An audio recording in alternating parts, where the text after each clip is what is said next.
ఏంటి మేము ఆ పాపాలు క్యాంప్ వెళ్ళారు, యాత్ర చూడడానికి వెళ్ళారు. నేను లేకపోతే ఎదనున్న పాప చూసి తలుపు చూసి ఆ పిల్ల చూసింది. నేను అప్పుడు అంతలోకి వచ్చాను. 4 తులాల హారం 30,000 రూపాయలు క్యాష్ పోయిందండి.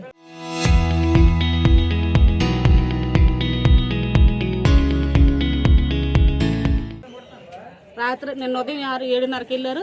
రాత్రి ఈ పని జరిగిందండి.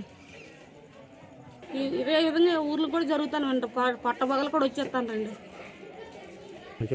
మాకు రక్షణ లేదు, మాకు ఇలా కాపాడుతారు, మీరు కాపాడాలండి.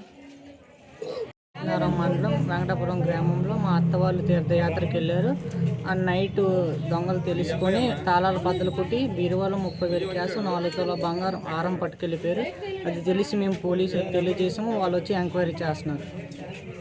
వీధిలో కాకుండా పక్క వీధుల్లో జరిగేవి. ఇప్పుడు ఇక్కడ జరిగింది. వల్ల ప్రజలు ఎక్కడికైనా వెళ్ళడానికి బాధపడుతున్నారు. మీరు ఇమీడియట్గా ఈ కేసులు సాల్వ్ చేస్తారని కోరుకుంటున్నాం.